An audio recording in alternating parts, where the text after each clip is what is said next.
growing up, we moved around a lot. So every year or two, I had to introduce myself to a new set of classmates, a new school, and make new friends. And I think throughout all the various different experiences I had, living here and there, one of the things that stood out to me was the idea that we're all just here to collect memories as we go. So taking this idea, I think it's been mulling in my head for years and years, even before my co-founder and I started Brizi. When I met Sammy Delati, my co-founder and CTO, in 2015, we started really thinking about what if there were cameras that you could actually control and tap into from these really unique perspectives and angles using only your smartphone, and being able to instantly control that camera, get everybody in the shot, and be able to keep that memory and to share that memory however you wish. That's how BreezyCam was born. Most people ask me, were you a big sports fan? Did you have some sort of affiliation with the industry before you got into sports and entertainment? And the answer is no, not at all. In fact, I was the complete opposite, a classically trained pianist, wasn't really allowed to go outside and play sports growing up.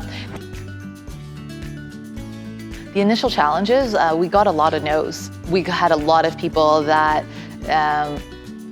rolled their eyes, didn't take me seriously, thought this was a pet project. And a lot of people actually, called it a project until, I corrected them and I said it's a company. So I think one of the main challenges was getting outside of my own head and saying, there's going to be 99 no's for every one yes, and accepting that to be the reality, and making peace with it. Being a woman in tech, forget it. Throw it out the window, throw that label from yourself. Don't even think about it. Don't even spend time entertaining the thought that you might be at a disadvantage, because it will serve you no purpose.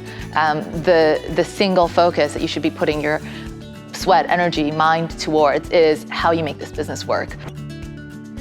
I found that sometimes when I got too deep into the thought process of what are all the reasons that I'm not cut out to do this because I'm statistically not going to be successful, it didn't help me in any sort of way. So I encourage those of you who are watching this and saying, I identify as a minority of any type, and there are all the reasons and all the numbers that suggest that, I'm not going to succeed in the way that I want to.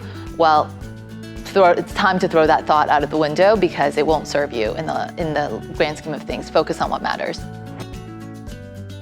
There were a ton of times that I outright embarrassed myself. And as uncomfortable as that may sound to those of you watching this, it's this idea that, if you think about it, how can you be bold and be different and be truly yourself without risking the fact that everyone looking at you is going to say, wow, I would never do that, or wow, that was weird, or wow, that felt embarrassing for this person.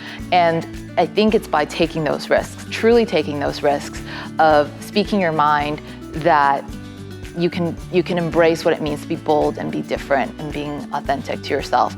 It's very easily said on what does authenticity mean, but I believe that if you're not looking back and feeling there was one embarrassing situation or moment or comment that you made, that maybe you're not taking enough risks.